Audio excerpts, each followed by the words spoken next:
Hello everyone and welcome to this how to do the Clothos Queen. This is not the normal Spider Queen, that is the Clothos Queen. And you need the eggs to get the Bloodsilk book, which you can trade in the northern region. One egg, one book. So let's look on the map and see where the spider cave is located. We went in there in the colored forest region. And yeah, getting lost in the colored forest is actually pretty easy. If you never played in this area, you need some orientation skills, otherwise you will be lost for a long time. Also keep in mind that some guilds camp this dungeon from time to time. Nearly each spider cave is different, so if you just go right in this spider cave, you will go directly to the queen. And down, of course down. And yeah, you can't use your horse in dungeons, because yeah, it can't get any faster than this. So yeah, you have to go on foot.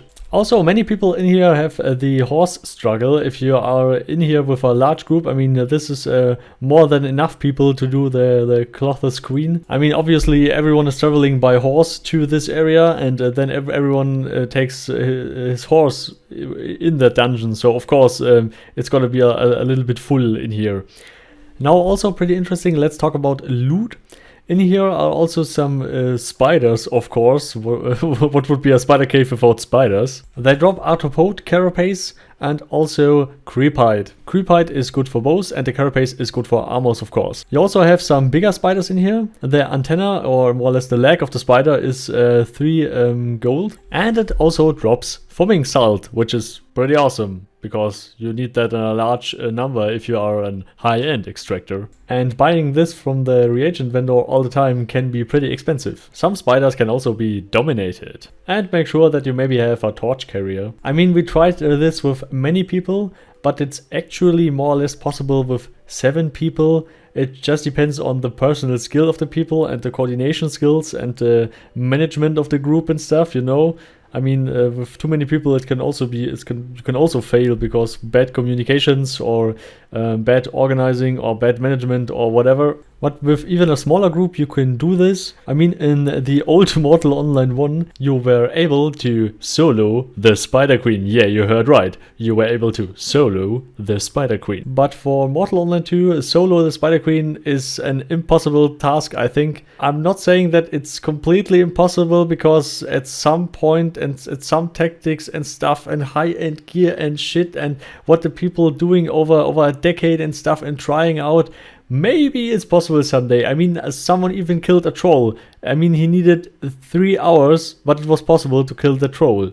So, who cares? So, of course, it depends on your group, but if you have some very good veteran players, I think it should be possible with 5 players, 6 players. I mean, what you really need is just more or less 2 healers and a tank, more or less, and I don't know, 2 or 3 damage dealers, more or less. I mean, with 2 mages, 1 tank, and I don't know, maybe 2 tanks or 2 damage dealers, more or less, it would also be possible. It would take just a long time, but it would be possible. I mean, if the mages have enough mana storage and stuff, you know. And far more into the dungeon, there is the entrance. And yeah, if you go in there and the queen spawns in there, then you can't go out again. Better park your stuff and your horses and shit all in front of that. So the overall tactic is more or less everyone get in there, then spread the whole group around, and don't walk into the middle, because the middle is when the trigger happens and the queen spawns. So just here around the edges, more or less, if you have a lot of people. If you have not much people, it's actually okay if you stay up there, but you should not be close together. You should be spread it out a little bit more. You will see shortly what I mean.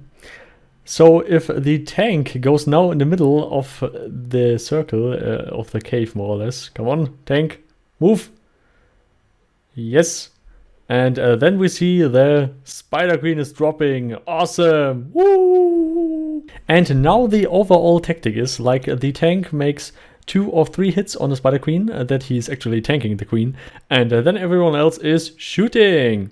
And another very, very good hint is these eggs are exploding.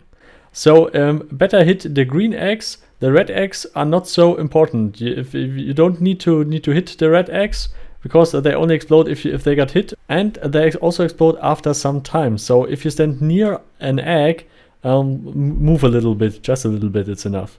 And yeah, the Spider Queen is always dropping new eggs, and they will explode. So this is more or less the thing. Yeah, hitting the Spider Queen without UI, I mean, after some time you get a drill how it works without a UI, just for the good footage. And we have so many people, it doesn't matter. Also, one important thing is if you are the tank or the aggro is changing to someone else, then just call it loud and clearly, then the healers can heal you. And better prepare a plan before that happens and not while that is happening. Just for example, if we have a change in aggro, then the guy who has aggro is moving to the door.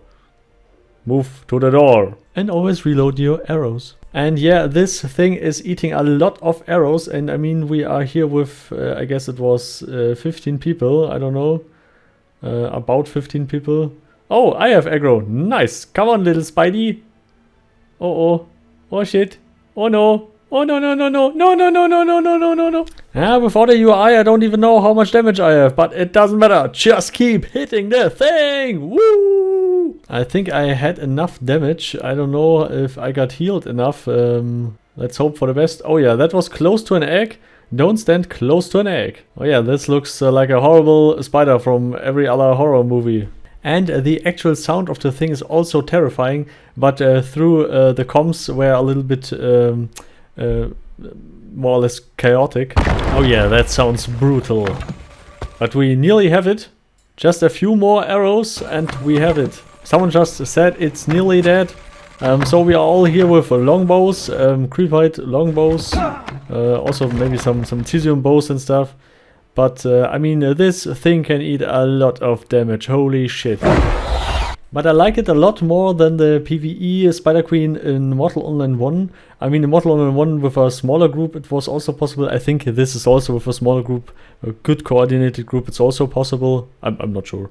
But it's a much better AI, much better looking battle in general. It's better sounds, it just feels awesome. It just feels awesome for an MMO to be in a non-instanced world in such a dungeon. Always the danger around, always people in front of the door. Maybe the next guild now already entered the dungeon and will party soft us hard from behind. And that is the beauty of the game, and it's awesome that we have such a game, because I have never seen such a more or less single player fight in an MMO. Normally, you know, this boss AI comes from single player games and stuff, but the whole factor of the one server stuff, it's just awesome and it makes fun. So now we killed it and die. Awesome. And it drops 5.5 stacks of carcass. And when you extract that, you get out Bloodsilk.